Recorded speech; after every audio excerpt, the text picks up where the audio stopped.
النهارده جايلكم فيديو جديد جميل بالنسبه لي، انا مهم جدا جدا جدا، لان انا وقعت في غلطه مش عايزه حد يقع فيها او تداركتها بعد فوات الاوان. الغلطه اللي عملتها ان انا رحت الشهر اللي فات وجبت العجان الجميل ده، هو حلو الصراحه، فيه عيوب وفيه مميزات هقولها لكم دلوقتي. بس حسيت ان انا ندمت ان انا جبته قبل شهر واحد. بس مفيش مشكله. كل حاجه بتيجي في اوانها وكل حاجه نصيب. دلوقتي انا رحت كارفور علشان اجيب عجان، فما كنتش عارفه اجيب ايه، في اسعار كتير وموديلات كتير وماركات كتير ومبقتش عارفه اجيب ايه. اهم حاجه تركزي عليها وانت بتجيبي العجان كام فولت، السرعات بتاعته، السعه بتاعته. تمام. لان الفولتات كل ما كانت عاليه كل ما كان الموتور قوي كل ما يتحمل معاكي. دلوقتي هنشوف مزايا الاول العجان اريتي، وبعد كده بقى نشوف ايه الباقي. دلوقتي المزايا بتاعته ان هو اول حاجه السعر بتاعه، هو انا كنت جايباه ب3550. اكيد الشهر الجاي ان شاء الله هيبقى ارخص، ممكن يكون ارخص 1000 جنيه كمان، لان كارفور بيعمل عروض جامده جدا. فيا رب اللي عاوز يلحق نفسه الشهر الجاي ويجهز نفسه ويروح. الميزه التانية ان هو ضمان بتك. السرعات بتاعته عالية 1500 فولت هو، وله 10 سرعات. انا هقول شفه وبعد كده هوريكم على الجهاز. الساعة بتاعته هنشوف دلوقتي ايه نظامها. الضمان بتاعه من بيتك، اهم حاجة ان انت تشوفي الضمان بتاعه سنتين، مكتوب على العلبة اهي، شايفين اهو سنتين. ولو لا قدر الله حصل اي حاجة خلال السنتين دول، عندك في الضمان ده رقم تليفون كاتبينهولك، ممكن تروحي تتصلي عليه، او في عندك ايميل. تمام.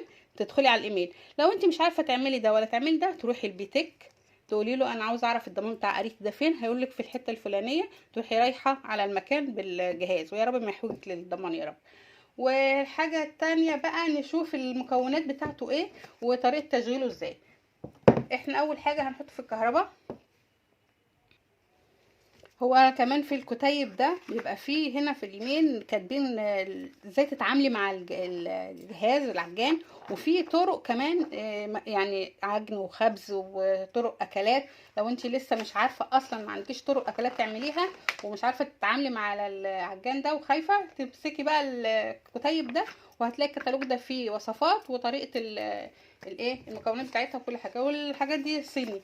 الجهاز ده اصلا ايطالي. تمام. والتقفيل بتاعه صيني صحيح. ما حاجه العلامه المائيه اللي عليه، كانت في واحده سالتني قالت لي اعرف منين ان الجهاز ده اصلي ولا مش اصلي؟ من العلامه المائيه اللي بتبقى على الضمان. تمام. ادي كده خلصنا مميزات الجهاز. هنشوف بقى نتعامل معاه ازاي. ادي الجهاز اهو، بسم الله الرحمن الرحيم، شايفينه كده.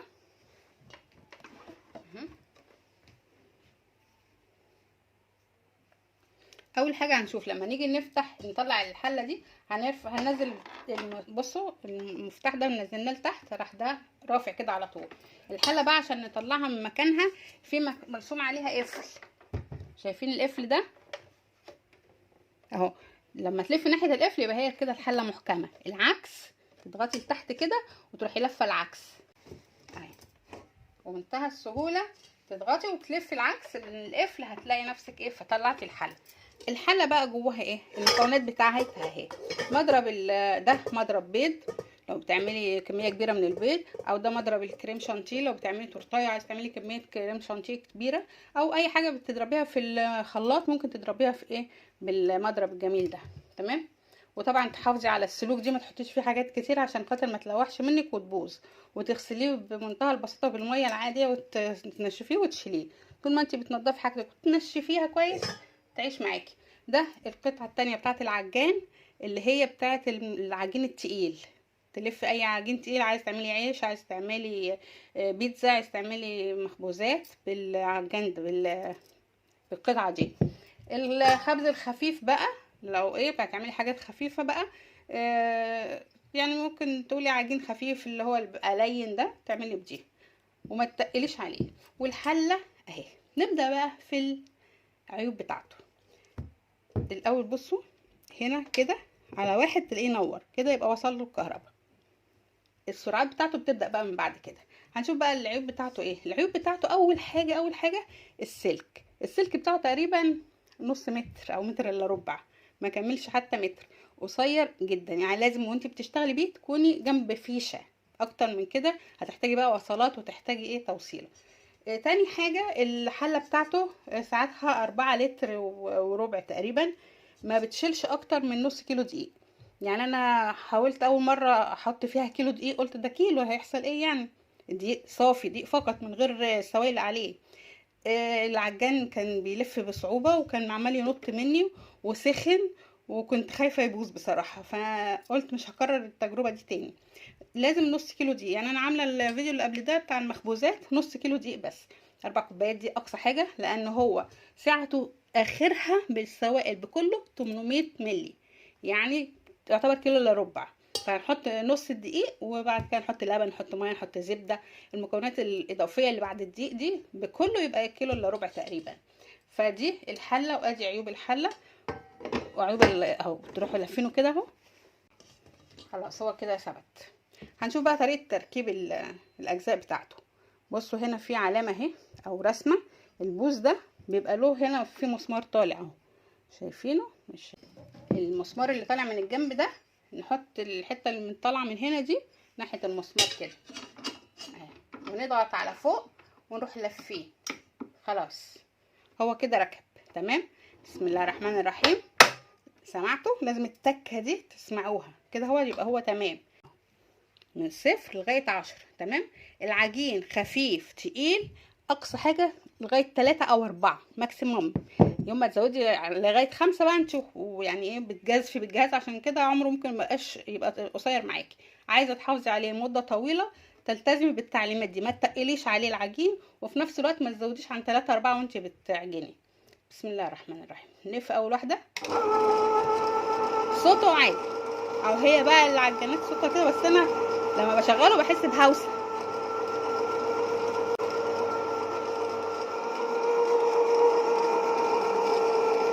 شايفين؟ نزود بقى. بسم الله الرحمن الرحيم. الدرجه اللي بعدها، سامعين صوته بيعلى ازاي؟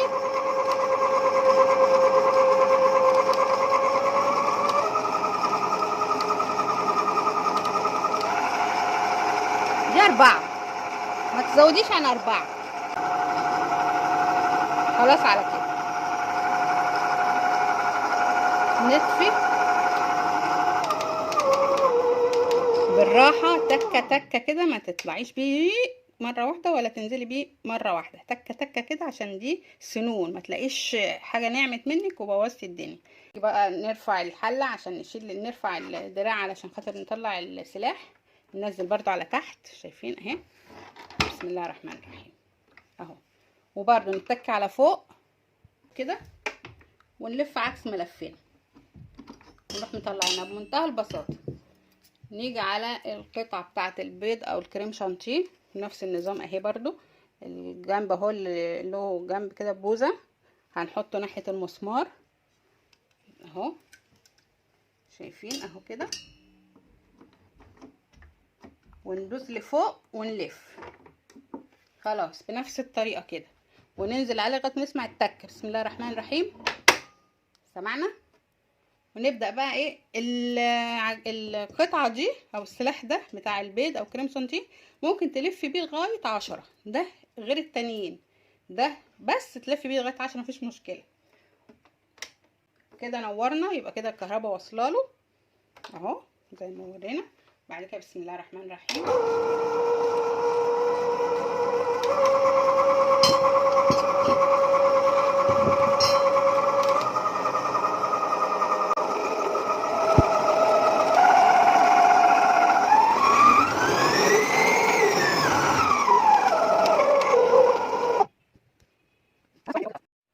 هبصوا كل قطعة، الاولانية اهي العجين، ودي العجين التقيل، دي العجين التقيل، ودي العجين الخفيف، ودي للكريم شانتيه او للبيض.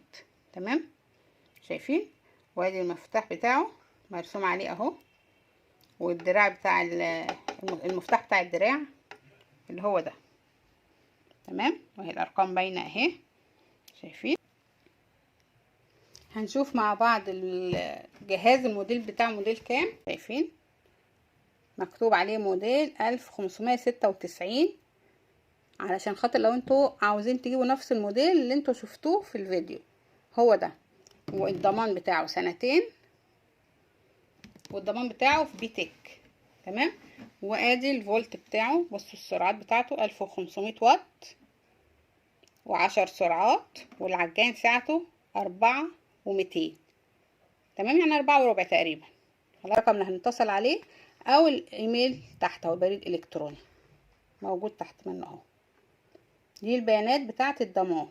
اوكي، من بيتك. حاجه تشتريها لازم اهم حاجه تشوفيها كام واط، وتعرفي مكان الضمان بتاعها فين، علشان الصيانه بتاعتها مهمه جدا جدا. يا رب يكون الفيديو عجبكم وحطيتوا لايك. السلام عليكم ورحمه الله وبركاته. يا رب ما كنتش نسيت حاجه في الفيديو ما قلتهاش، وان شاء الله الفيديو يعجبكم. مع السلامه.